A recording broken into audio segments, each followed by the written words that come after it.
doesn't live in Lee, but just over the line into Durham.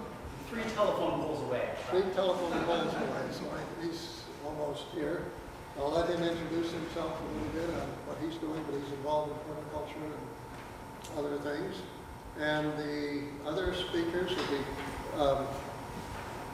Paul and Annie Gasowski, and they're very familiar in town, and they've done quite a bit in making a homestead that's providing a lot of their food and a lot of entertainment, and some good things happening. So we'll have Chris start, and then they work back and forth the way they've got it worked out with the other subject, and then Paul and Annie will have something that may go with that. So, and we'll take questions if they arise, and so I guess we'll just get started. And Chris Scogland. All right, thank you very much. So I've taught 6th and 7th grade, which hopefully you'll be able to hear me, but it also means that I'm used to being interrupted. So if you have any questions at all, help yourself. So when I was asked to present on this, one of the things they said is that, we heard you're doing some interesting things, and pretty much everything that I do in my entire life is yes. What's your favorite plant? No, this is good. You're going to be. It depends on what state I'm in. No, I'm actually kidding. Elderberry, I think, pretty much because it's really I can grow it no matter what, and then you can do so many different things with it. My kids actually like to drink the tea. But I work for the New Hampshire Department of Environmental Services. Despite the fact that I am wearing their vest today, does not mean anything. It's kind of like me wearing my Fedco shirt. I'm not representing them either. But these are different things that kind of inform who I am. But given what Annie and Paul are going to be presenting on, I wanted to go first just to kind of show what informs the way that we are approaching our own homestead. We moved to Durham in 2009. For those of you that our spot is, we're at the stop sign at Wednesday Hill and Packers Falls that high school students do not stop at when they are late for school. When we moved in, there was nothing but grass and traditional landscaping. And since that time, we've been doing a lot of different work. Most of it, you might see, very small sticks growing up in the front yard, as well as many buckets of coffee grounds. But for the next 20 minutes, I'm just going to talk about climate change, because it has determined everything that goes forward. The first thing I want to point out is from here, kind of, the story seems to go downhill. But I want to start with a positive, and that many people in this room may actually bear some credit for this. In the 60s and 70s, the environment was completely trashed. This was the Nassarow River. You could tell what they were dying in the mills that day by the color of the river. Today it's fishable, swimmable, and you can get water out of it that can be drinkable with the standard treatment that undergo any municipal drinking water. So we've made a lot of progress with respect to the environment, but we have lots of different things that are happening. Our environment's changing, we've got more cars on the road, there's more flooding, a lot of different things that are happening. I'm going through this very fast because I want to make sure Annie and Paul have plenty of time to talk about the detail of what they're doing. And the presentation I can make available electronically to anyone that's interested. But all of these things are actually interconnected. And this is a mental model that I created for myself to try to organize it all. And the simple fact is, which one did I want to focus on most? And it became food. Food became the most important thing because we're only secure as a society, as in individuals, and as a community when we have reliable food sources. And Bill Mollison, one of the co-developers of permaculture, noted we're only secure when we can look out our kitchen window and see our food growing and our friends working nearby. And that actually is one of the reasons why we chose to settle in Durham after, I grew up in Hampton Falls, but we lived all over the country and then came back here because this was the sort of region that we wanted to live in. But food's also important because it's critical to our survival. I used to work in kind of outdoor education, and we'd always teach the kids about the rule of threes. You can have 3 minutes without air, 3 hours without shelter in an extreme situation, 3 days without water, and 3 weeks without food. So it's one of the critical components of our, thriving on this planet. But we've got some risks. Globally, since 1950, the population has been going up dramatically, and we're at like 7.5 billion people. So there's more and more people putting pressure on this planet for the food that we need. That's probably not unfamiliar to you folks. But in New England, we only have about 3 days of food supply on hand at any given moment. That means that if transportation stops running, grocery stores are depleted. During a storm, most New Englanders will go out and get liquor and movies. And in other communities, they will go out and wipe it out of milk and toilet paper as if, like, New Jersey's just a nightmare. That's where my in-laws are from. We can produce a lot of vegetables, we can produce a lot of fruits. We're more sustainable when it comes to milk. But most of our food is really supported, and this is New Hampshire and across the region in New England. And a lot of this actually comes out of the Food Solutions New England study, which I know Doran Cox and others have been involved in.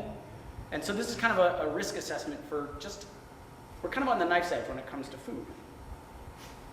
In terms of New Hampshire, this was a projection for 2030 for New Hampshire a few years ago when our population was growing more rapidly. And one of the risks they said is if our population keeps growing, prime agricultural land was most likely to be developed. You can either grow vegetables, you can grow trees, but it's also scenic and grow houses. So that takes that 2 to 3 days food supply and it kind of pinches it more by extracting more of the producing capacity. But taking all that into account, climate change becomes a bit of a threat multiplier because it takes a lot of the problems that we've been seeing and a lot of the risks that we're already experiencing, and it adds some other challenges from this point going forward. Some of which I'll touch on in the next 5 minutes, kind of looking at like how might the current impacts of climate change already be affecting us, but what do we also need to know going forward? And this might influence what we end up planting and how, or in the short term and medium term. Now, one of the things that we get all the time, so I do a lot of presentations for DES, is after any winter like we just had, January was like -5 on New Year's and no one was out in Portsmouth, is, are you kidding me? Like, this was the eastern US and this is the western US. This does not mean that it was hotter in Alaska than it was here, but this is a snapshot of January 4th. It shows that on average, we were about 10 to 20 degrees cooler than it was on average for that day. So very, very cold in January. Whereas Alaska was about 10 to 20 degrees warmer than normal. It was at one point in the Arctic where it actually got to be 45 degrees warmer than normal, and one of the meters in Alaska actually shut off because it was saying that it was too hot. That it just registered as, like, we're broken, this can't be possible, so they had to go out and fix it. Yes? You're like Bill Nye, the science guy. Thank you. But once you kind of explain that this is just weather, but thank you. So that was just weather for that given day. And that's okay, that can happen with climate change because weather is just the given conditions at every given moment in time. Right now I'm walking around in a vest. A couple weeks ago I was walking around in a jacket and hat, and a couple weeks before that I was walking around in shorts. This is New England, our weather fluctuates.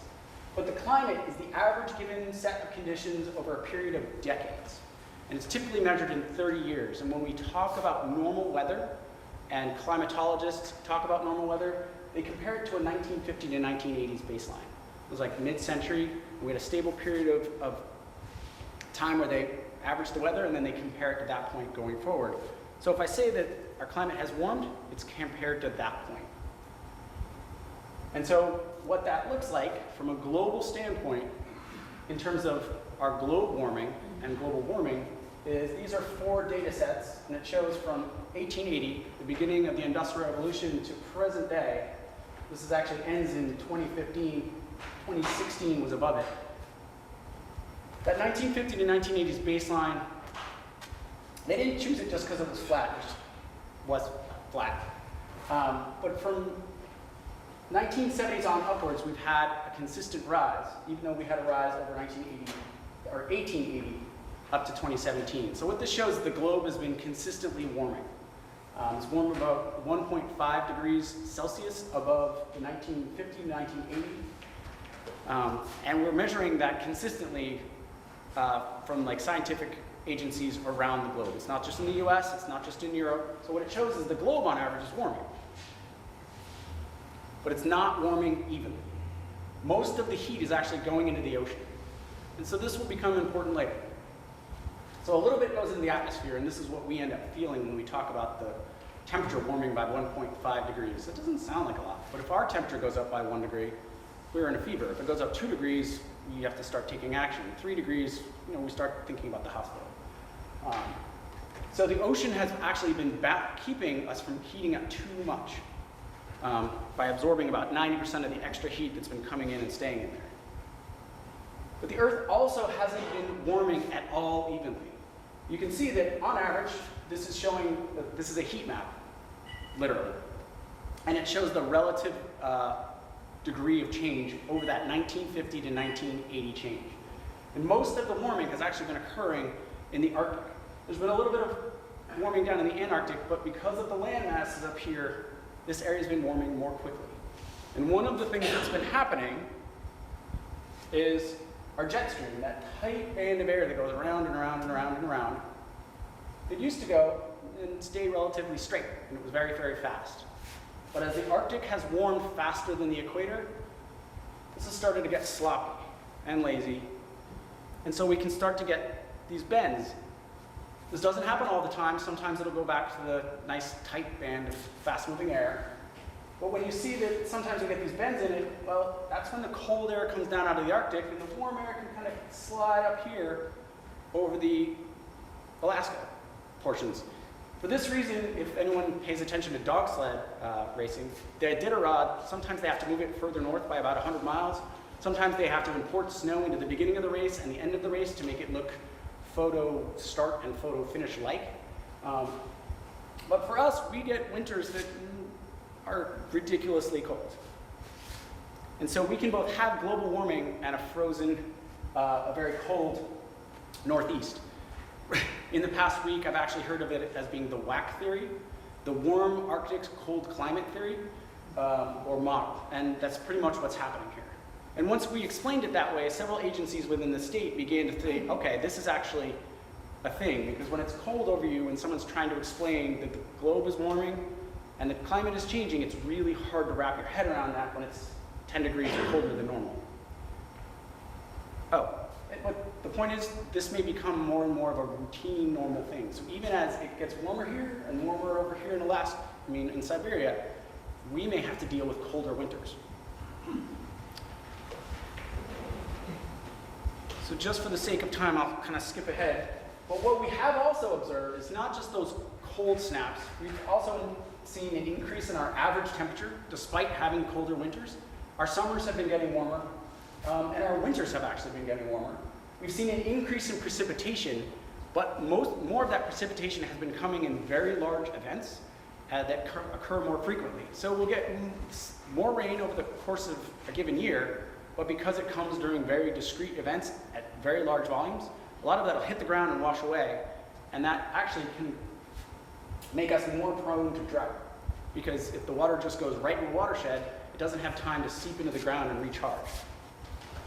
Add in the fact that we're seeing warmer air during the summers, we get more evapotranspiration. The trees are trying to keep up and keep themselves cool, but they're also pumping more water out of the ground. And then we're also seeing a changing seasonality. Like when this was, I think back in 2012, the USDA had given us 2 more weeks of growing season during the year. That's fantastic, unless you happen to be out in the field a lot. And then we also have more ticks and more mosquitoes, which makes working in the field that much more hazardous. Growing up, I never saw any ticks, and since then, almost every one of my friends has either been tested for Lyme, got Lyme, or in my case, I was hospitalized with anaplasmosis, which I didn't even know was a disease until I was hospitalized with it. So we're seeing more incidents of these vectors spreading disease. So this was that kind of point that I was touching on, where we're seeing increased average temperature, but we're also seeing increased precipitation.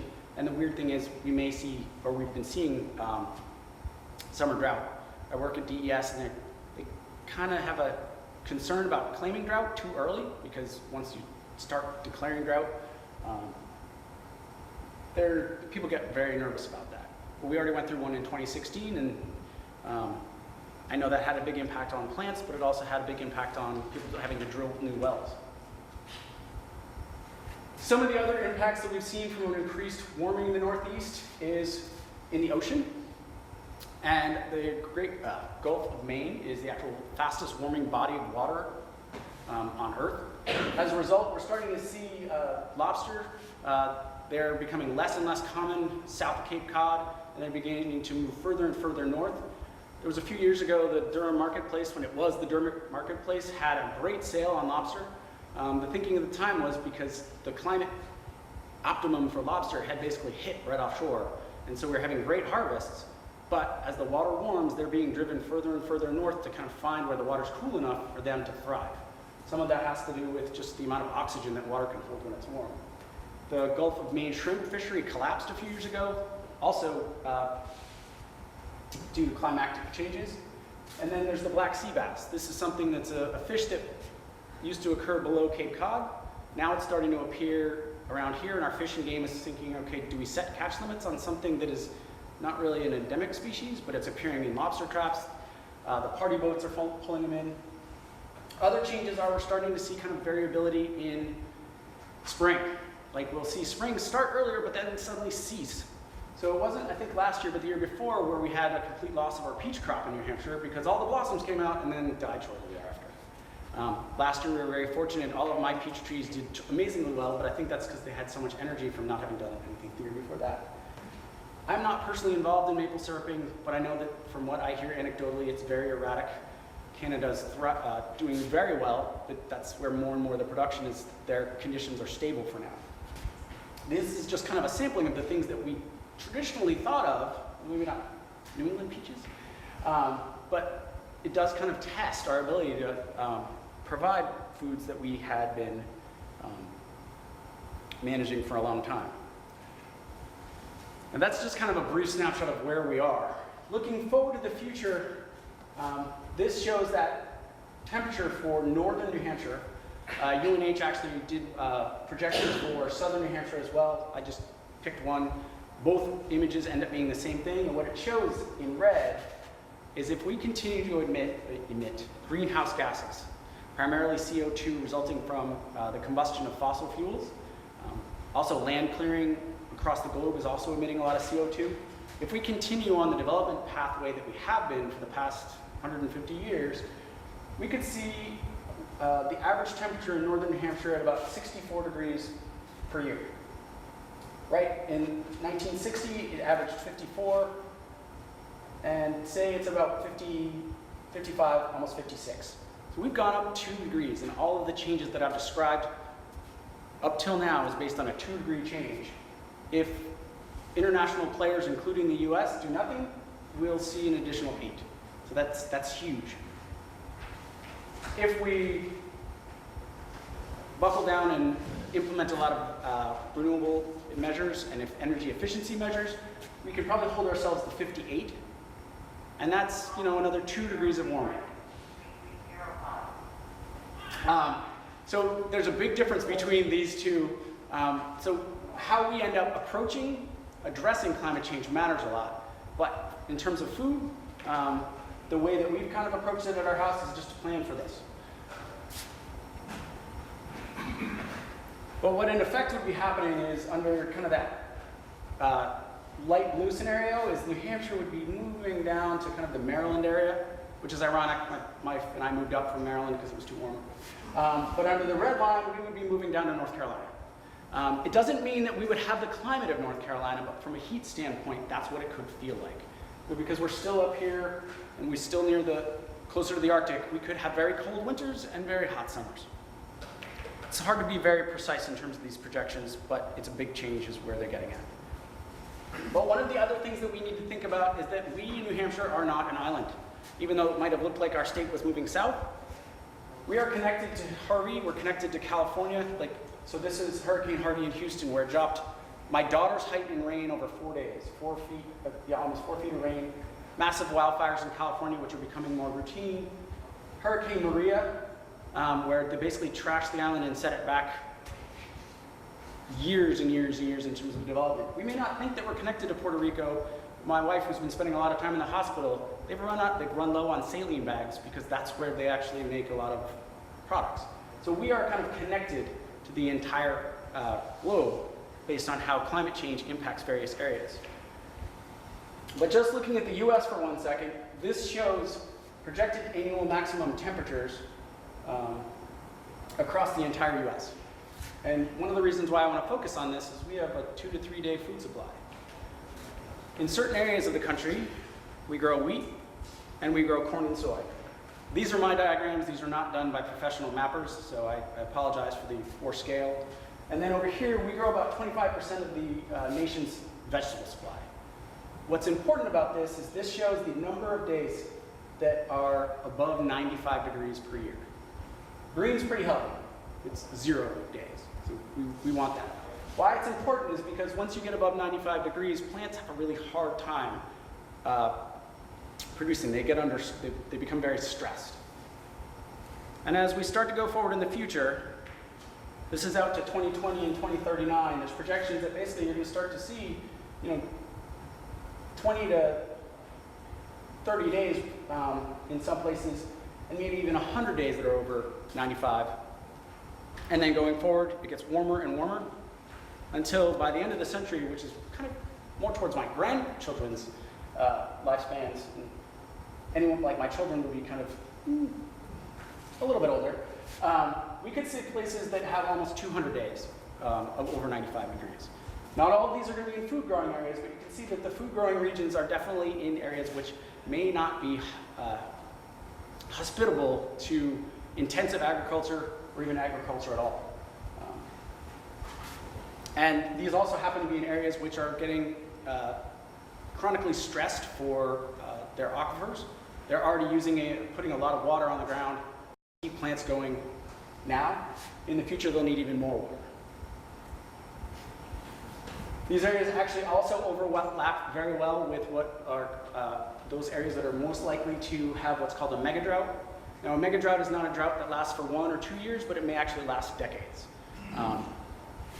In the case of Texas, there's almost a 91 to 100% chance that Texas could undergo a decades-long mega drought in the next century. And in this case, that could be 1 to 3 decades.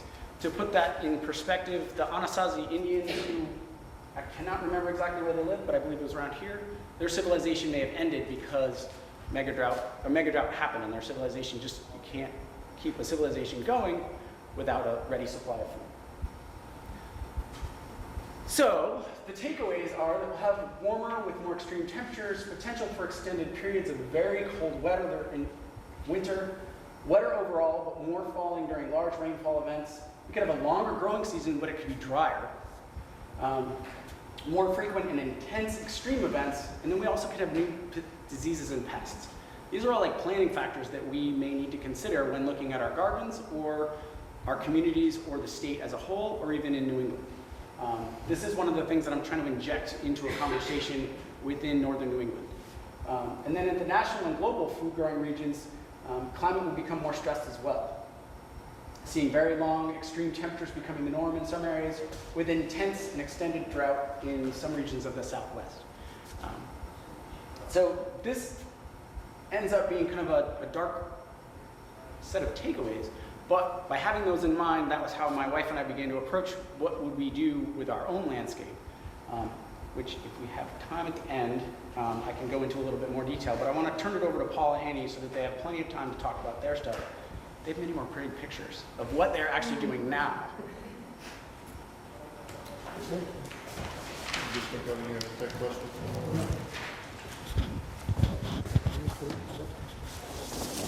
Okay, if anyone has any questions here,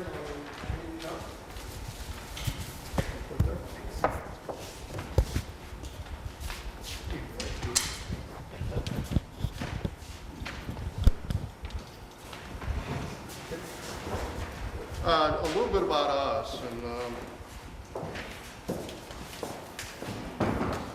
while we get ready.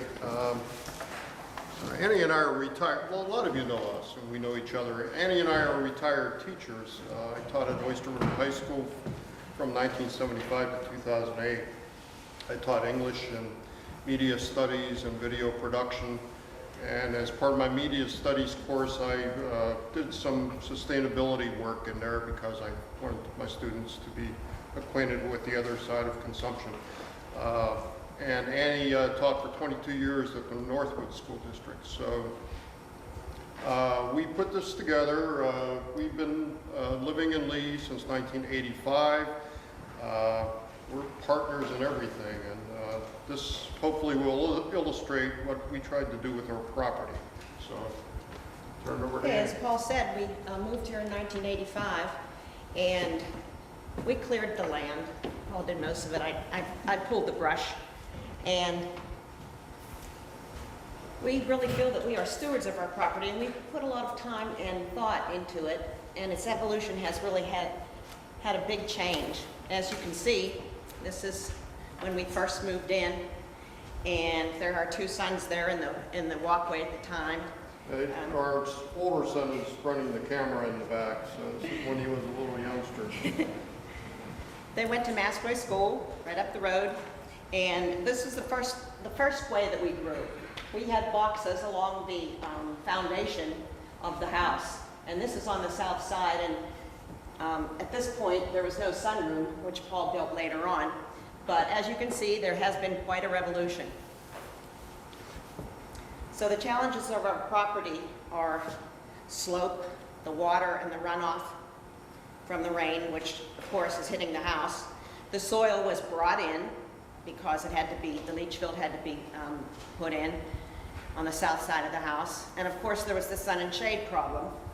But we have tried to deal with a lot of these, and Paul's going to talk about how we deal with the slope first of all. We grew up in western Pennsylvania. We both came from blue-collar families, and manual labor was part of the fabric of growing up, so we're used to working with our hands. When we bought this lot off of Lamprey Lane, we kind of understood the challenges involved, and we chose very carefully. So we're not too far away, and you can barely see it, but we're up on Wednesday Hill Road. We bought a lot that has a bit of a slope to it, and on the topo map here, the dot is where we live. Lamprey Lane doesn't show up on the topo, but the road over here is Granger Drive, and so we're right about here. So we're dealing with maybe a 20-foot slope from the highest end of the lot to the lowest end, and it's a little under 2 acres of lot, something we thought we could manage. The lower end is pretty wet, so we were able to sneak the house in there. This is a satellite shot of the house. You can see we like trees, and I think Chris is going to talk a little bit about this a little later on, but you can't even see the house. You can barely see it. The house is here. Looks like it's early autumn. The house is here. These are planting beds you're going to see later on. This is the garden, and that's our window of opportunity. And the house was built in 1985. This is the excavation for the house. Now, I guess, the desire to build a house kind of interferes with the desire to preserve landscape. So, you're going to build a house, you're going to disrupt a lot of patterns. So we did that. We designed a house, had it built for us, but everything else we've done on the property, by design, by intention, and pretty much by hand. It's a map of what the property looks like. The broader outline is the lot, maybe 1.96 acres. The rust colors, the house and the sunroom that I built, and a shed that I built. These are garden beds. This is a pond, garden pond we're going to talk about. This is a rain garden we're going to talk about. This is our garden proper, our driveway and our cars. Well, you can see north, when we sited with solar in mind, although we haven't done much of anything with solar. We're 5 degrees east of due south. So we're in a pretty good position. It's a salt box. Our roof pitch on the south side is 1412. So it's a real good pitch. And all that was by design. This is some pictures of me. I love to move stuff around, really. It's like my version of Planet Fitness. That's my wheelbarrow. I think in 35 years I'm on my second wheelbarrow. Okay, when it breaks, well, back in the day, not too long ago, I used to be able to go to the swap shop or the bin, get a new wheel, get a new axle. I got new handles one time, and just kind of keep the thing going. So you give me a pile of gravel, I'm a pretty happy guy. And eventually I'll get it moved. So this is 1985. This is the driveway cut into the property. It's crushed stone now. It's 3/4 inch crushed stone. Build it up and kind of keep it impervious so the water can percolate through it.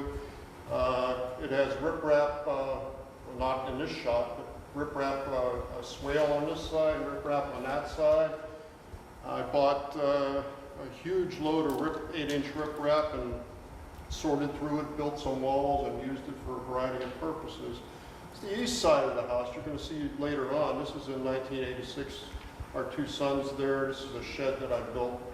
This is what it looked like. Okay, so as we move forward, you need to kind of keep that in mind. That east side has quite a bit of a slope, and it took a long time to kind of mitigate it. And if you were here when Jill Nooney was here from Bedrock Gardens, she was talking about pathways and vistas. So if you live on a piece of land long enough, you start getting a feel for what the land wants to let you do. So I built a lot of walkways, and then I built a lot of stairs, and I used crushed stone in all the cases, trying to follow the contours and lead. So when we talk the property, the vegetation that we grow, whether edible or not, is blended right into the landscape. And I'll talk more about the stairs and the ponds and all of that later on.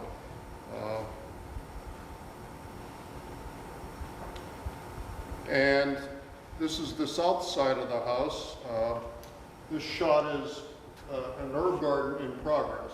And I took that soil and moved it from the north side of the house over a little bit at a time and built a wall for it. And this is me building the south wall in progress to mitigate the slope of the house. There was a fair amount of fill and a fair amount of exposure there. And the sunroom that I built around 1990, I'm still trying to finish it.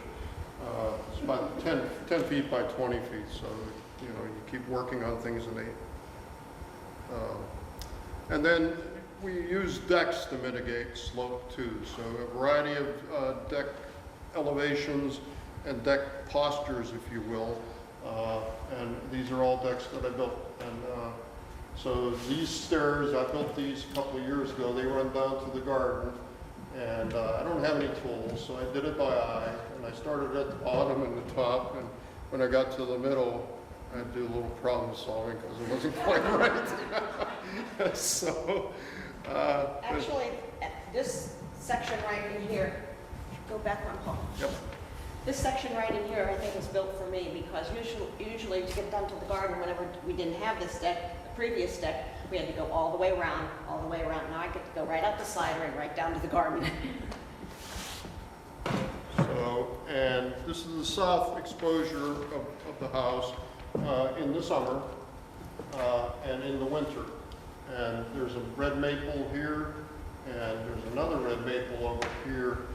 And the family laughed at me when I did this, but we did, when we cut for the house, we removed all the trees. So I found 2 8-foot red maples and kind of virtually ripped them out of the ground and moved them when they were little saplings. And this is what they are today. So I have a lot of trouble parting with them. So we love shade, we love sun, and the challenge. So mitigating the water, not only the water that comes off the Lamprey Lane, but also we have to deal with the water that comes off the house also. So to do this, we have 2 projects involved, the pond project and the rain garden project. Well, this is the initial pond that we had. It was a vinyl kidney-shaped thing that we bought at Home Depot or Lowe's, whatever. We had that for quite a few years, even raised fish and then took them inside in the winter time and then brought them back out in the spring. But we decided, and Paul decided especially, that we needed something better in this new landscaping. So that's when the pond project came.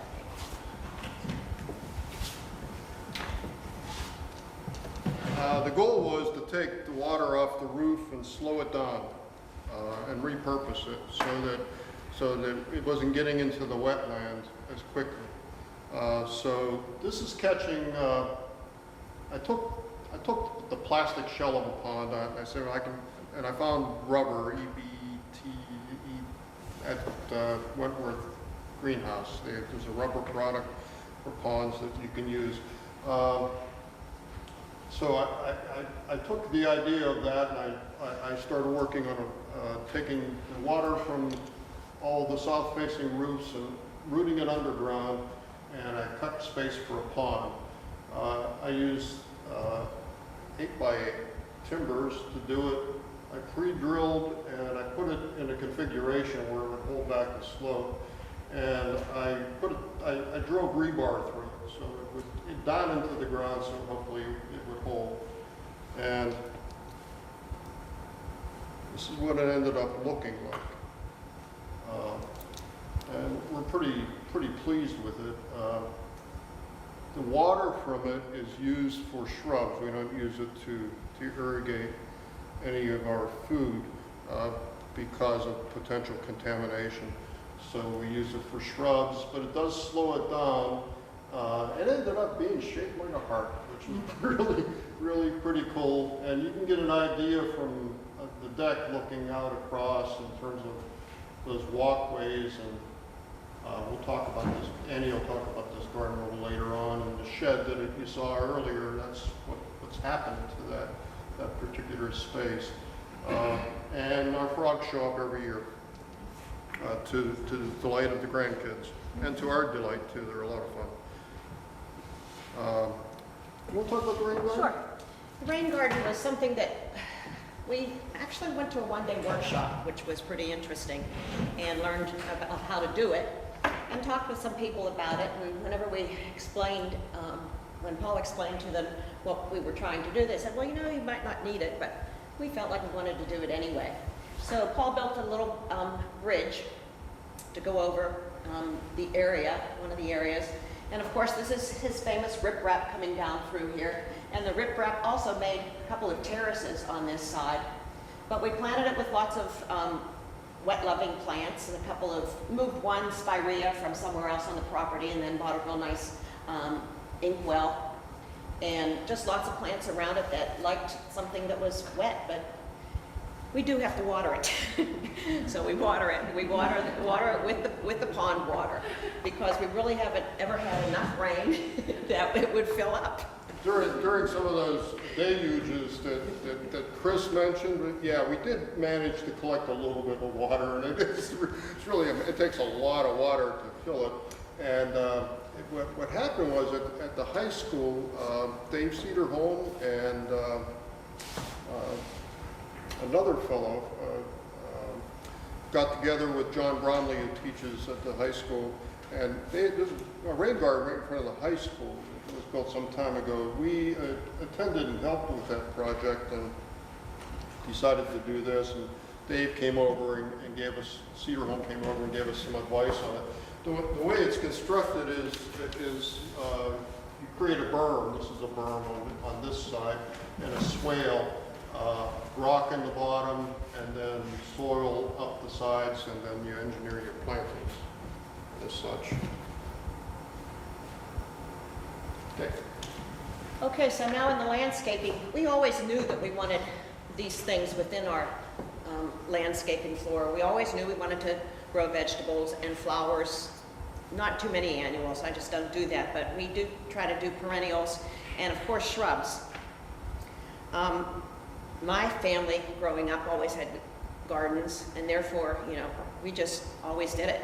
So they grew as much as they could. There were 5 of us, and they grew what they could. It really was helpful. As we moved away, they grew less and less, but I still took those ideas with me, and that's why, you know, we knew that we wanted to grow vegetables and shrubs. I love to see, and sometimes we didn't choose very well at the beginning of this whole process, and some things that we thought would do well, like we went to that, what's the name of that? Stratford County Conservation Plant Sale. We bought all kind of plants, put them all over the place, but you know, the deer ate them, you know, they just didn't grow. We had a couple of things that would come up, but you know, next year they wouldn't be there because something ate them. We also did planting around the property for windscreens and privacy.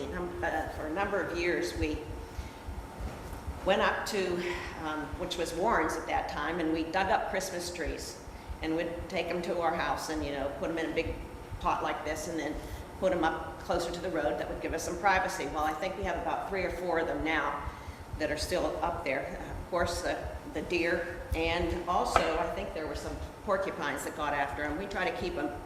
When the guys were in school, they would come home with the little blue spruces that they had, whatever camp they went to, and would put those in that same area. But we've had, of course, everybody's had damage due to weather. The deer in our area are really, really hungry all the time.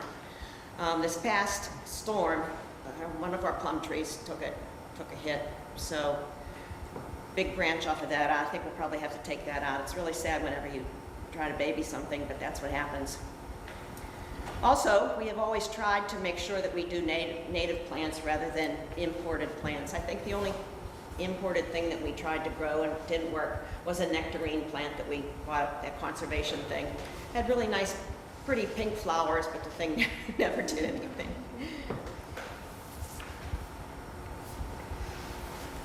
So now this is on the west side, the driveway side of the house.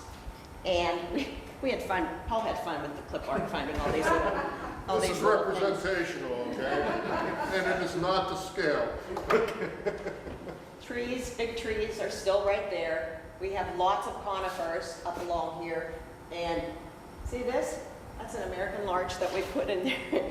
We have about 5 of them around the property, but it looks kind of unusual, but it's very nice in the perennial garden. One of them was uprooted in this last storm on the south side of the house. Lots of rhododendron. Unfortunately, this past 2 winters, deer have just been absolutely munching out on them.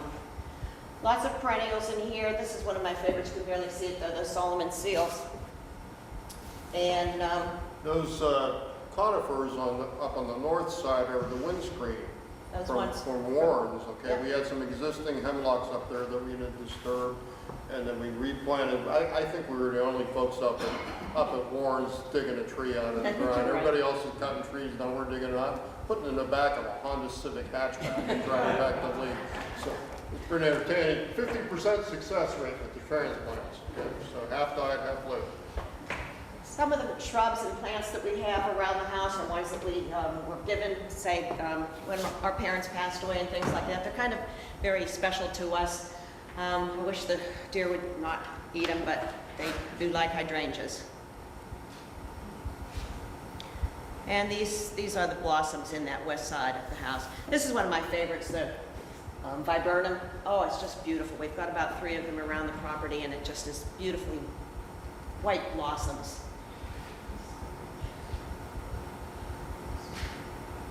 You can see that there's the larch that's on the west side is right here. And, Oh yeah, you can see it. yeah, that was a deliberate attempt to reintroduce a tree that used to be a mainstay around here. And very important to shipbuilding. We had a huge oak that was this big that Paul decided we should really take down because it was kind of dangerous to the house. I really didn't like that at all, but boy, then we had to change everything in this perennial garden from very shady to more sun, although it still doesn't get all that much sun, but it gets pretty. These are just some others. Oh, there's that Solomon seal. A couple of different kinds of hydrangeas and these PJMs, rhododendrons.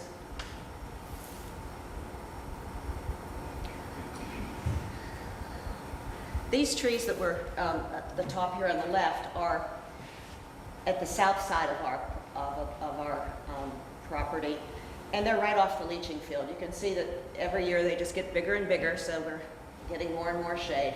This was a good plum year. These are plum blossoms, and that was the year that we had, I think we had about 50 pounds of plums, both purple and yellow. That's the best year that we had. The mountain laurel and the butterfly. The mountain laurel we actually brought with us from Pennsylvania, a couple of different shrubs, because that was one of the things that we always had growing in Pennsylvania, and we always saw them there. And there was a woman who grew them from very small seedlings. And we brought some back, and we really have babied them a lot. And they're still blossoming, but the deer like them too. We've used Pachysandra as a big erosion deterrent, especially underneath the decks and along beside the herb garden. And it really, I mean, it grows like crazy, but it really does its job. A lot of people don't like it because it just has little white flowers all the time, but to tell you the truth, it's very, very helpful to us. So then we go on to the east side of our property, and you saw the pictures from the rain garden and the shed. Well, Paul put in these 3 terraces, and each year that we've had them, now we try different things with them. The cucumbers and the zooks, they do pretty well here. Also last summer, we put some tomatoes in that middle bed, and they did pretty well out here. Along this area, that's where we do ground covers, and we have forsythia right there in the bank, and it's a pretty big slope too. And around the pond are some daylilies and annuals and garlic and chives, things like that. Our best sun days, we get about 5 to 6 hours of sun, that's it. So we're working in a really tight window. If we took more trees down, we'd get more sun. These are on the east side, the forsythia and the phlox and lily of the valley. We have that around, grows very well, and it really does well. One of the things in planning is when we first had the house built, of course, the contractor put in a lawn. Well, we have very little lawn left now because we just keep expanding the perennials, and it's actually a lot easier to take care of.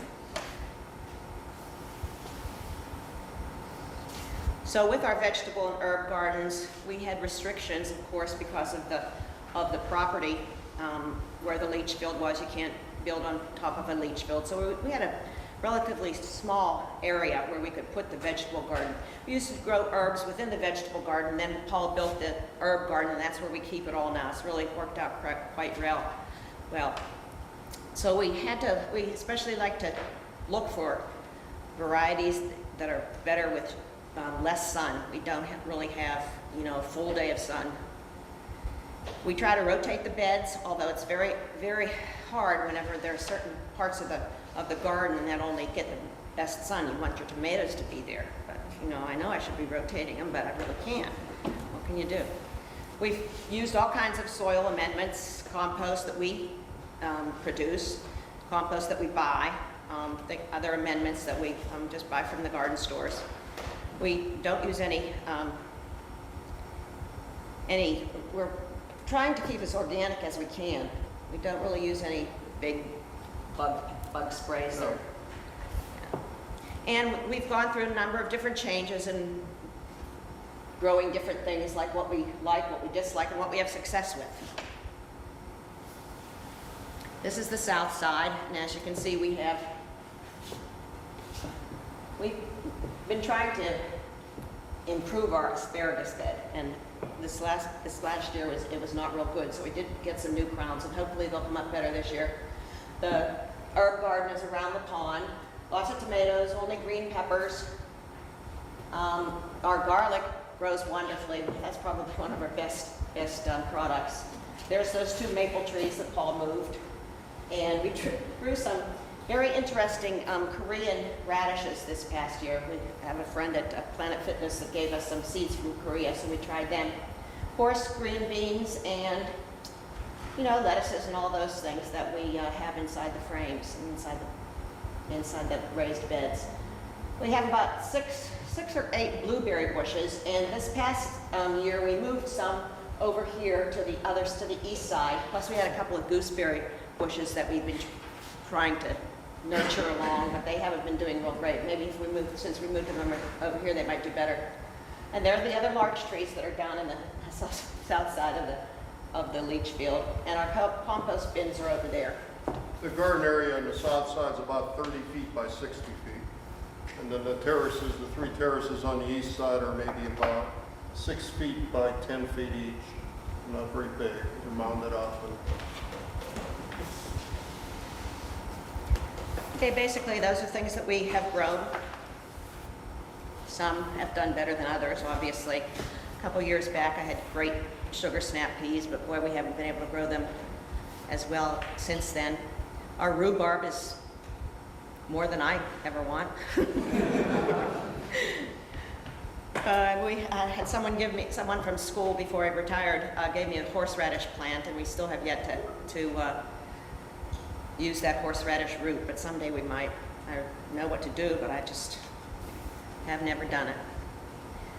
As I said, our garlic, kale, and we grow Swiss chard especially for the finches. Finches love our Swiss chard, and somebody says, well, how can you let them eat it? Well, it's Yeah, just I so don't know much if you've ever fun witnessed to this, watch. but finches love chard. They just come down and They'll come down and lay it on put the a couple chard. of tomato cages on either side, and they just come down and strip away. It's great to watch. And as Paul said, this is the herb garden in process, and put all that material and soil in there. And this was it. I think this was last year now. So I still keep things in pots though, as I take them into the house in the wintertime. And I think the herb garden has done better each year, the past 2 or 3 years. All right. Now, we have been growing with in beds for a long time. And our first beds were down at the ground level. And then as I got harder and harder to bend over, Paul built them up higher for us. And then this past year, we went into containers that are raised up. So we had a fair amount of success with the beds down low, but one of the things is that the ends of them were trees that Paul had taken down. They were pine, and he squared them up. So, but you know, they don't last forever, so they decompose. So then it was time for us to experiment and do other things. I took pines that I had down in the woods, and I did a rip cut with my Here they are, chainsaw, right here. which took forever to do. So I ripped them as square as I could get them, and then I took the slabs and nailed them on the ends, and that was the bed. And So they then- last for a long time. Yes, they did. And then when we went to wanting to have the domes go over them, then he built the frame up higher so that it could fit. So I guess we get to talk about this first. They kind of reused everything. Some of this lumber I got, again, from the swap shop, or I used to dumpster dive to get lumber, and I can't do that anymore. But you'll see these, I reuse these guys. I saved them and reused them, but we put plastic over the sides and then put the domes. Now, this dome was something that we kind of designed. It's about 42 inches wide, 8 feet long. This is well pipe that I got from the recycling center. And this next shot will show better what that looks like. So initially I trimmed them out with pressure treated at the bottom, and then I changed that. But if you take the well pipe and bend it and go up to the hardware store and buy some, I don't know what kind of bracket that is, and just kind of screw it into place, and then cover it with Sun Tough. You can get it at any of the big box stores. It's corrugated clear plastic. It works out pretty well. And we did have some success, and there are, it's the middle of winter a few years back, and there's something growing right there, okay? And it was kind of interesting to do, and eventually we had chickens for a while, so I built a little chicken tractor. I made the sides of the thing higher. I took one of them, made the sides higher, and then went to the recycling center again, got some lawnmower wheels and put lawnmower wheels on it. They're not shown in this picture. And the chickens could come out, and I could just roll it around the leaching field, and they would be able to kind of nibble away.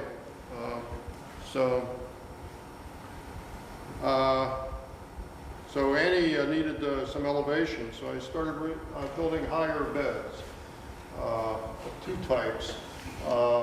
This one I built a couple of years ago. It's about 30 inches high.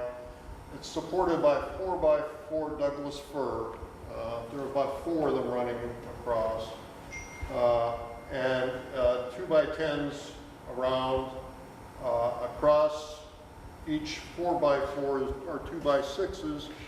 And then going across the 2x6s, you're still following your 2x4s going this way. On the bottom is corrugated metal that I drill holes in so the water can get out of it. In the end, it ends up having about 8 inches of soil, so we're still trying to learn how to plant in it. This one is built out of 4x4s and corrugated metal. You can see that it's about 16 inches high, and it has a 2x6 perimeter so you can sit and garden with it. And this has been really handy. There was a lot of stuff to fill in there, so I started with leaves and hay and rotten wood and anything I could find in the bottom to bring the level up before I got into good soil and such. We've been buying compost from Eric occasionally, and so we kind of use that judiciously because it's easier to buy from him than it is for us to get a fair amount of I compost. have a question about your raised beds. Yes. I've seen a lot of advertisements for these corner pieces Yeah. that kind of seal the ends. Now, I don't see those there. No, I just built it. I'm going to give you the website for the design for this one later in a few more slides. And I'm into lag bolts and deck screws, big, torque head deck screws, and just to hold things together. I used to nail things. No, I screw them together so I can take them apart and just kind of reconfigure them. And it's a lot easier, and I save the screws and all that stuff. And, this is what it looks like from the side. It's really cool, and we're going to show you the latest adaptation of that. Oh, there's the website. Oops, it's barely there. BlueberryHillCrafting.com. It's based on a design from those folks. Going to build more of them this summer. Costs about $100 to build it. These are the same size you saw in the earlier bed. This is like, if you can put an order in, I was looking for 55-gallon food grade drums. I was looking for 4 of them.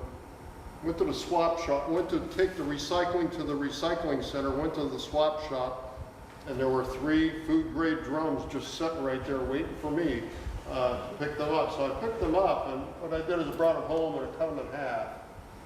And I mounted them on this rail system from the sides of the earlier bed. And this is some of the Korean cabbage that we were gifted. Then I took another barrel and cut it off that way. That's more conventional. This is a little bit less conventional. Took the top and cut that in half and just took some sheet metal screws and screwed it into place. Put landscape cloth inside it and drilled holes in the bottom. So it worked pretty well. It got a little moist sometimes, so maybe the soil mixes off. Yeah, and we harvested bread trays from the recycling center and reused those. This is what the whole configuration kind of looked like. Those are 16 by 16 blocks, 2 high, and 3 across, running 8 feet. Got 2 of those guys running side by side, another bunch here, and some tomatoes in the, and this is a wide shot of the whole thing. And it worked out pretty well. This is Annie's garlic down there. So the next step was to try to keep up with this 4-season thing. So it seemed logical to take that bed that you could sit on and build like a lean-to on it. So that's what I did. I said I'm going to build a lean-to on it, and so I took 2x6s that I bought and built a 2x6 wall behind.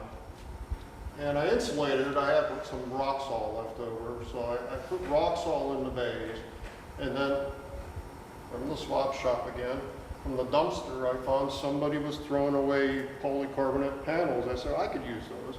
So I took them and cut them to size and fit them in behind the rock saw, and then I put plywood over it. This is a product called Sunlight. It's available at Home Depot. It comes in sheets that are 3 feet by 8 feet, I think. So I bought a couple of sheets and cut them and fit them in. I took some Z flashing, it's like a rail, and screwed it into the bottom so they can ride on a rail system. And then on the top, you can't see it, but I put some regular drip edge flashing on the top. So these panels slide, there are 4 of them. They slide this way, they slide that way. I took some of the corrugated metal and painted it with stove black. And I said, well, I'm going to try this out, because I think if I put corrugated black metal back there, it's going to generate heat. And I'll allow it to convect. It'll draw in low, and it'll convect out high. And I don't know if it's working, but it gets pretty darn warm in there. So it works out pretty nicely. I just kind of use roofing screws to screw them into place. We were supposed to buy bales of hay from Chuck before the winter to put around the base of this thing so the ground wouldn't freeze, and we never got it done. So everything froze. We had it planted, everything froze. It looked like it was done, but it wasn't done. So this is our spinach just from a few days ago. It wintered. And we had some stuff that we started inside, so we're just putting it in place now. So this past year's big experiment was potato growing, because we've never grown potatoes. So, of course, you can find anything on the internet. And Paul had these kind of crates around. So we expanded them with some, what is that? Was that chicken wire you used? Chicken wire. Chicken wire around the outsides, and we read about how you should use, chopped up leaves and straw and soil, and we mixed it all together, and we kept adding it. I think what happened though was didn't let the potatoes sprout outward as they should. This is another one that we had down on the east side that was in a long cylinder like this. Well, it grew some too, but we had some of the most unusual formed potatoes, and some of them looked like little Mickey Mouse things. And They look like Mr. Potato Head. They were the funniest We thing. can grow them that way. Not too many red ones, but the yellow ones came out okay, and that was our harvest right there. I grew tomatoes in burlap sacks one year. I think you can do it in, what can we pick today? What can we pick? So she helped pick that whole big bowl full. We put a lot of our tomatoes into the freezer, make sauce and things like that. Last year we didn't have a good eggplant year, or we had some green peppers, but this harvest and we had some nice little cherry red tomatoes that year. And the lettuces usually do pretty well. The kale does too, and the tomatoes. We had purple beans that were a lot of fun to grow. Kids loved picking those.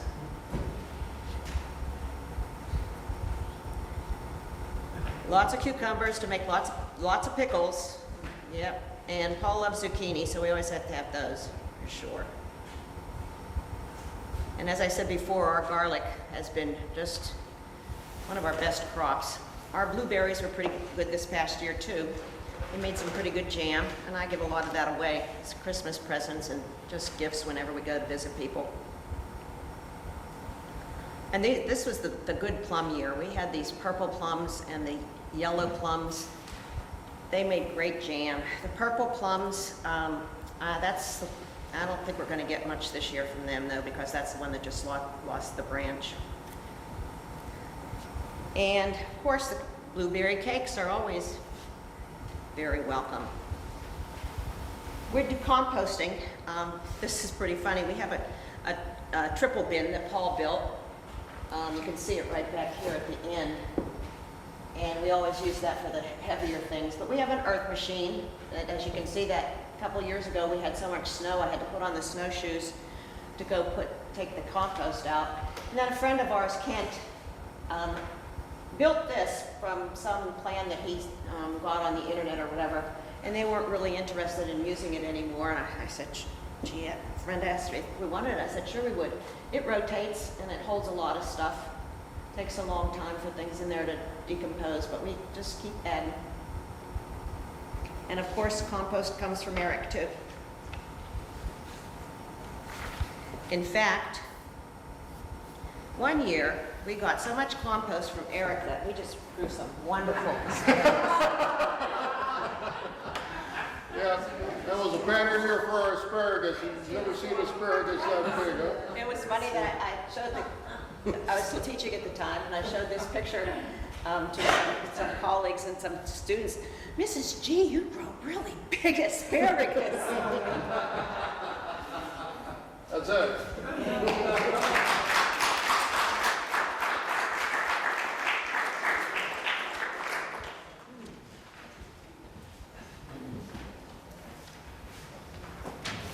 So, you want to jump a little bit here? Good time. See what your Sure. guys look like? Do you guys have any questions for Andy and Paul while I switch back? Yes. When those raised units you built, you had 11 inches of soil you say?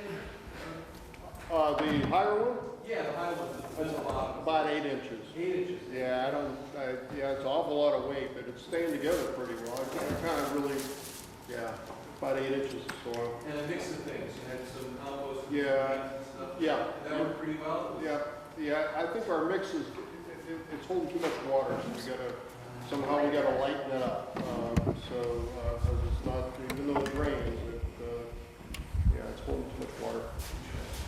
With all the, I was just gonna ask, with all the deer issues that you clearly have, do you plant deer deterrent, or do you?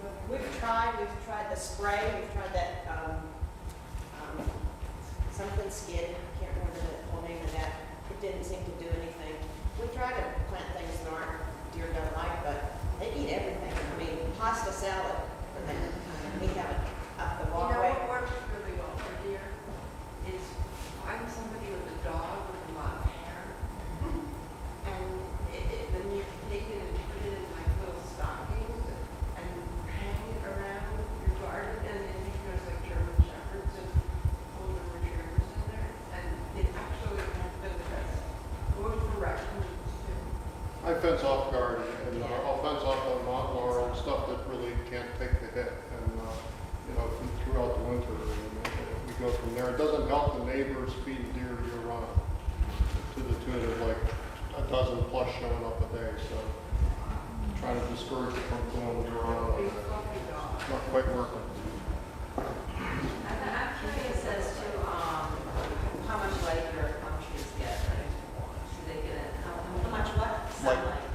Where are they on the land? How do they get sun? How much sun do they get? They're getting about 6 hours. They get it early because they're on the westerly side. The east problem is our biggest hemlock, and it's a beautiful tree. We don't want to give it up. And, so if we took that tree down, we would improve. But They like get at least 6 hours. they get about 6, and they do okay. Huh? They do okay. Yeah. Okay.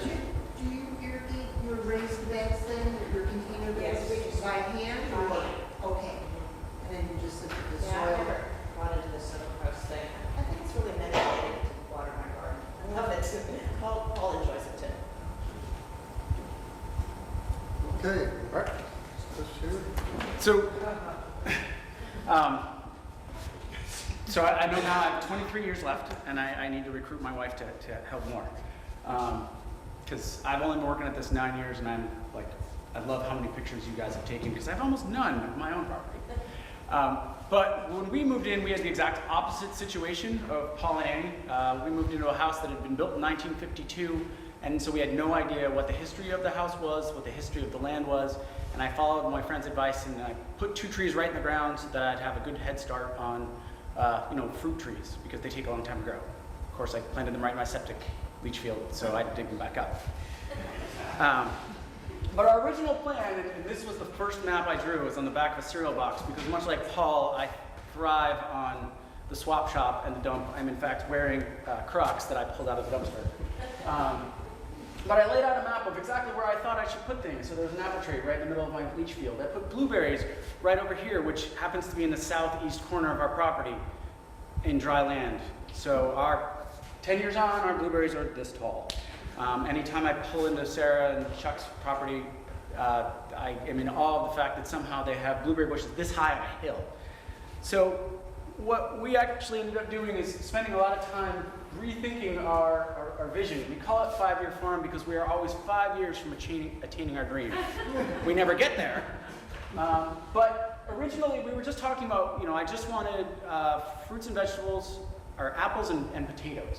But when I began to kind of think about climate change and I began to think about the property, I changed it to having a goal of annual vegetables and root crops for fresh eating, not root crops for fresh eating unless we're talking carrots, but also livestock fodder and storage.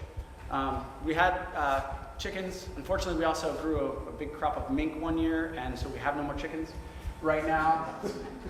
But we also wanted to have a well-established and diverse orchard, and that interplanted small trees, shrubs, and vines so that we'd be capable of providing fruit and nut trees under a variety of short and long-term weather conditions. Basically, I was shifting myself away from the idea that I was going to rely on annuals because there's some years where I do really well with potatoes, and then there's other years where the voles get so much of what we have. So we began to think more about the perennial fruits and trees. And this wasn't something that I'd kind of come to. My dad always had an annual garden, but he never grew anything that lasted more than a growing season. But one of the big things we begin to think about is plan for failure to plan for success. So basically, any one of these can fail, but that's still going to produce a tremendous abundance of food. So one of the things that we've used a lot of is the New Hampshire nursery. There's a lot of very, very strong stock that you can get from there that's native plants. You typically wouldn't think about growing American plum or beach plum, but if you fail at all the fruit trees, you're going to have a lot of things that you can make jellies with without trying. But one of the first things we needed to do is we needed to take this property that was completely clear, and Google Maps has become like my best friend. I actually thought my property stopped here, and then I mapped it on Google's map, and then we went and had a conversation with my neighbor to stop mowing my lawn because I actually had this much property and then we had it properly surveyed. But when we moved in, it was all lawn, and the only garden that had ever been established was right here, and it was just for flowers, and there was some traditional garden beds that went around the house. But we didn't know what else was there. We figured out pretty quickly that the reason why it was so easy to dig the apple trees was because the sandy soil was there for a reason. So we started to go out, and ultimately, once we understood the property, we put together this plan, and this is kind of as it's planted now. We haven't actually, and I can explain this later, we actually haven't grown that many annual vegetables because I have spent so much of my time planting literally hundreds of perennial trees and shrubs all throughout the property, all the way down from up here to up here. And each was picked for that site because we had to go through a kind of arduous process where we mapped out every single section to figure out what could be planted here, there, and everywhere. This is just a site summary, but the first thing we wanted to do was understand the slope. How does water move? And that was pretty easy. Everything, even though this is north and my brain wants to make it go this way, the land naturally goes this way, but it has a variety of slopes because everything here was actually fill that was placed there by the builder. He built it for himself and his wife, and he didn't like the fact that there was a slope, so he made it level. And then it just drops off here, but everything here is this really nice soil that he brought in. But then we found out there was a gravel road here. He actually had used this as a parking lot, so there was kind of some mixed sketchy soil there. This was a dog kennel for his son, and so there's some also like weird broken glass all around there. But by kind of doing soil sampling all over, we began to understand where might be some good places for the richer soil. This dry soil over here, unfortunately that's where I chose to put the blueberries, but what happens is you kind of learn as you go. We also wanted to map where's water, because some plants, they like blueberries, they like more water, but some plants like trees, they don't like their roots to be their feet to be as wet. But in general, water's always flowing this way. We also found that there was dry wells all around the house, and that water kind of sheds this way and it pools over here. At some point, we may try to mitigate that problem because it is a problem for parking, not so much for growing. But here in this area where we realized later in the process that we had this extra property, you can actually hear water flowing across the ground from about now until July. And when you're down in here, it's swampier. But by understanding each of the different kind of zones of water resources, you can begin to kind of map out what are you going to put there and what not to put there. Legal and zoning, we also wanted to just understand where can we actually put things. And so once we mapped this out from space, we had that very respectful conversation with our neighbor who had spent 40 years thinking that this was his. Once we paid for the survey, he was more than willing to let us keep it. He did ask me to mow the lawn because he was accustomed to it being mowed, and I kind of laughed because I'm a little bit scruffier of a yard maintainer. I mow the lawn twice a year, and that's mostly because I want the pollinators to have as much of access to pollen and nectar as possible. The next thing is, I needed to think about how are we naturally moving in and out of this landscape, because I would want to prevent myself from building something that ends up being a problem. The original property was built so that the gravel road actually extends off of their driveway. So the gravel road actually runs across their property, and I can get into an underground garage over here. So this gravel road, which I can't grow anything on to save my life, actually is something that is a bit of an asset, because if I keep in their good graces, they've allowed me to move a furnace, a boiler, and a whole bunch of other things that we can bring into the basement so that I or someone else doesn't have to schlep it over here down the slope and around the corner.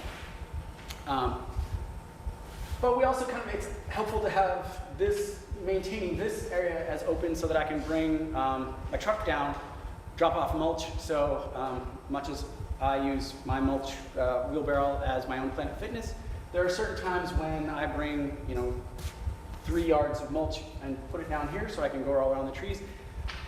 That's a lot of going from around here and down the hill. It's a lot easier to go by trailer. But then we also wanted to look at what was already there, and this was kind of midway through the planning process. I mapped all the original trees that were in there, but I began to map, here's where the deer moved through, here's where the deer moved through, here's where the turkey moved through. They had their own pathways, and by understanding those, I kind of tried to mitigate the deer. Didn't work. I got a hound, gone, and that solved that problem overnight. It's the only solution I found to them. These trees didn't actually start growing until the arrival of the hound, and fortunately apple trees are very forgiving. The only problem with that happened is that you might get rid of the neighbors. Oh, our invisible fence is a wall that she does not cross, even though they have 11 horses. And then the next thing is thinking about microclimates and solar resources. Up here, we can basically plant whatever we want because this is to the south, and we already had we put 2 solar systems on the house. We now have 3, so we have a total of 9 kW on the house plus solar hot water. And then we have a sun porch here, which today it was 95 degrees out there and it overrode the heating system. I need to be very careful not to plant anything here and maintain that. It also has an aesthetic access so that I can look out over the 11 horses that we don't own, the 45 acres that we don't have to pay property taxes on. So this is a view that my wife was like, thou shalt not mess with that. This is an area where we're like, let's block this stoplight from people leering in at us while we're having dinner, so I can plant whatever I want here. But we also, because this soil ended up being the best, we knew we were going to plant the vegetable crops there because we didn't have to worry about contamination of the soil. What had they parked there? What had leaked? So if I do plant trees, they need to be relatively low so the sun during all seasons not during the winter, isn't going to block this, and they'll get plenty of sun. Fortunately, you can see, we get a tremendous amount of sunlight during the day. But once we had that kind of mapped out, it gave us a sense of what was possible. And we do actually have kind of a natural wall. This is, for those of you that drive on Wednesday Hill, they just clear cut to right here. So these trees are just going to keep going up. So we can basically chuck trees however we want right up here, because they're never going to catch up with the oaks and maples that already have a pretty good head start. So with that in mind, the next thing is thinking about where is all our infrastructure. When we moved in, we didn't think we had anything except for this random cement pad. It turned out we had a complete 3-bin compost system and a laundry, clothesline down here. Who in their right mind walks all the way down here to hang out laundry? No one, so that got sacrificed and we turned that into the chicken coop. And the compost bins are somewhat helpful, but we ultimately ended up abandoning those as well because they're just too far away. But the most important thing we figured out was where's the septic system, where's the leach field, where do we want to put a woodshed so that we can still kind of maintain access through here to drop off wood to put in the woodshed, where is the above ground electrical line so that we don't plant trees that we ultimately then need to take down. This is like a tremendous amount of hyper mapping so that when I plant things, I don't have to go and interrupt them later, I can just kind of retire. The next thing is thinking about like, what do we actually, how are we using this property? And I color coded it to being like, yellow is where I almost never go. And which is surprising, this is like my front yard. But I found that after 3 years, we weren't using this corner, so we could pretty much do whatever we want here. Red is the house. Blue is where we're kind of walking almost every day. And then there's certain areas which were purple. Like these are areas that we will never ever touch and we will surrender to wildlife to do whatever they want. And this gave us kind of another sense of how were we naturally using this property, because if it's way down here and it's an area where I go every week, I don't want to put a plant that needs daily attention. Even if I put it up here, it's just, apparently when you work an hour away from where you live, you can't make it the 10 feet to the telephone pole. But understanding that reality has kind of helped. Like this is where the pretty flowers go because I can walk out and deal with them. And that's where we've done a lot of the native and other perennials that kind of add value to the front, but also attract a lot of beneficial insects. The next was mapping all the soils. Because he had messed with so many of the soils, he actually installed a fair amount of septic systems in the area, looking at the time. I had to map out what was the good soil, what was the bad soil, and that helped me kind of pick which plants were drought tolerant, which plants I would need to like dig a deep hole to preset their taproot so that they could finish the rest of the work themselves. And fortunately, he was very kind and in the front left me good stuff. But then down in here, there was questions on this soil. So we've actually added a lot of organic material to that to try to bring it back up to match the soil in the main garden. Other areas are just soaking wet. And then this area here is, we're just not going to touch. We don't understand enough of what he was doing in and around that area. So it ends up being just left as grass. And we ultimately ended up converting this to an outdoor kitchen with an arbor and grapes all around it. So that ended up being perfect because then we put a campfire there. So in the final design, what we ended up having is the beginning, we're kind of going back to just forest, just like you would see all along Packers Falls. But instead of planting pine trees, most of it's oak and hickory, which one of my neighbors thinks I'm nuts because he's like, do you know how many nuts you're gonna have to rake up? And I'm like, well, not right away. They're all like 1 year to 2 years old, so it'll be some time. But they were specifically selected because they have deep taproots, so they're gonna be drought tolerant. Pine trees also like it to be a little bit colder. I went to school in Baltimore, and there are no pine trees down there. It is all kind of plants of this nature, deciduous, deep-rooted, or deep taprooted. But they're also picked because bur oak and hickory are relatively edible. So if disaster were to strike, there is something that we can feed on. That is a little bit of a prepper survivalist in me. But down here, where there was enough water, we picked plants that we created our kind of polyculture orchard, keeping the apple further up so that their roots wouldn't be too saturated. There's actually a couple that are right on the line. They aren't doing nearly as well as the apples that are up here, which are dry, but the peach are huge. And if it weren't for the voles girdling them every 2 years, we would be much more consistent. but we've interplanted them with things like Juneberry, lots and lots of elderberry, and then down in here we actually have a lot of dogwood and willow, and there's actually a coppice plantation over here of just basket willow. So one of the things we started to do is like, we can't grow anything really in here that's useful for us, so we surrendered it to plants that are going to produce pollen, plants that are going to produce nectar, so that they can be attracting beneficial insects that then come up here and either pollinate our orchard or actually make off with the pests. I'm probably the only person that gets excited, well, one of the only people that gets excited when they see wasps or hornets, because they can eat thousands and thousands of caterpillars to feed their young. And what this allows us to do is then we now have around here, in kind of that marginal soil that went around the garden, we planted a hedge. And what it does is allows lots and lots of insects to live here. There's a couple nut trees, but there's a lot of dogwood and elderberry that are mixed in there too. They're attracting beneficials, but the elderberry we can use for fruit, and we can use for jams and jellies and teas. And one of the biggest mistakes though I made, and Annie, if you would ever like some, I planted 50 crowns of asparagus. No one in my family wants to eat more than 1 week's worth of asparagus, and then at work they're done with me after 2. So if anyone needs any asparagus, yeah, we're good. So what ultimately happened is by planning, looking at all those different things, we now can have everything in place, and then we can start to take pictures so I can compete in the picture contest. But because it is almost 8:30, I will stop now. Yeah. Did you move your blueberries?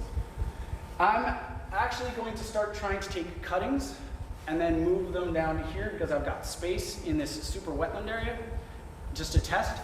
And then these ones, because I know John from Orion Tree Service, I'm just going to try to manipulate the soil. They're making some progress, and so I'm just going to mulch and mulch and mulch and mulch and mulch and see if I can change the nature of the soil by building the organic matter, because I think the soil just doesn't have enough, and so it dries out particularly quickly. One thing I also did, this red line shows a horse fence that I installed.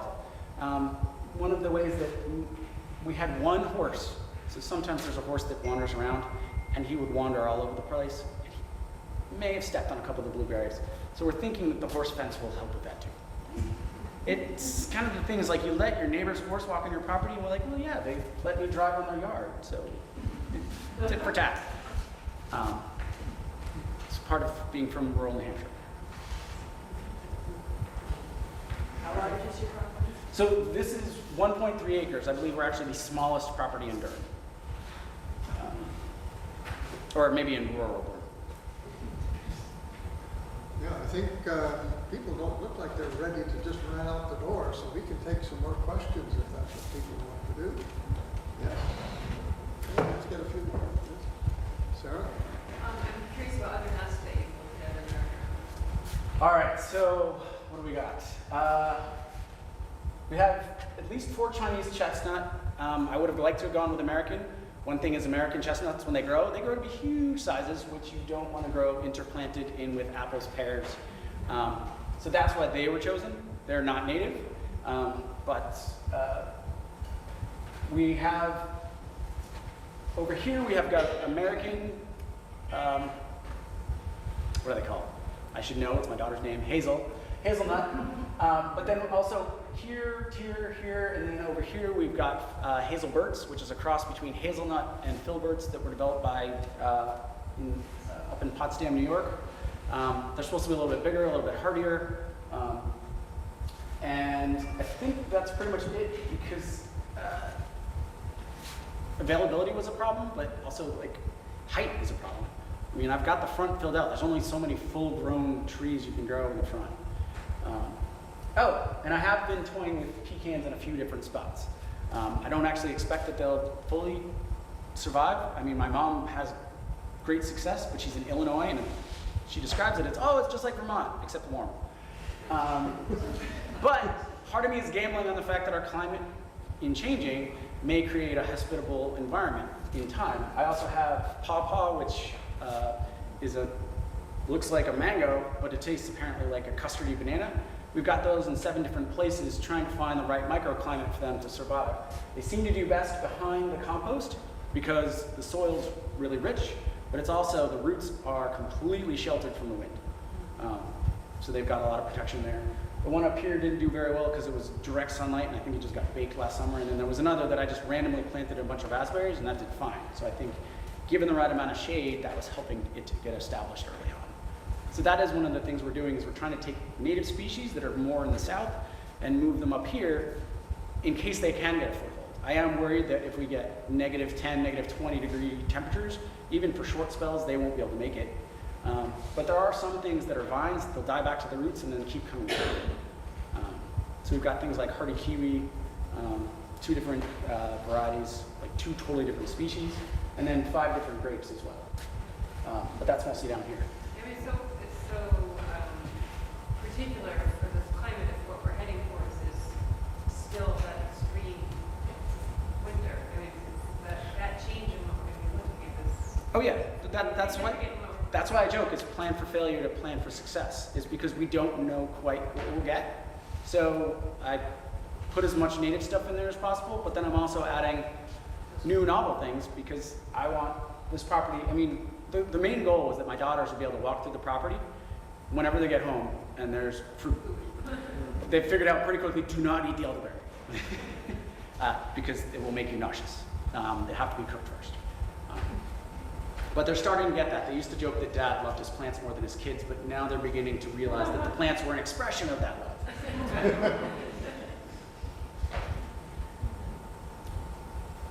Okay, take one more question or so? Yes, there. Can you come back in 5 years, Chris, and tell us how you dealt with the clear-cut wildlife management area right next door to you? Unfortunately, I wish they'd given just a little bit more buffer along the road, just visually, because I understand that, yeah, okay, you're about to get me on a soapbox. But yeah, I'm interested, but we've seen, just since we moved in, it went from 2 deer to 15. And we went from like 1 turkey to like 7 to 8 turkeys standing on top of my 10-foot tall bird feeder. The turkey, the wildlife has just undergone such a change that having the dog, they don't care. But I think maybe if there's more, maybe it'll drive them that way. But we already have 14 acres behind us in just permanent pasture. But what I think they've done, so the clear cut he's talking about was established, it was a clear cut to connect to other clear cut areas to provide habitat for the New England cottontail, which can't compete with the regular cottontail because they've got eye issues. But yeah, I'll come back.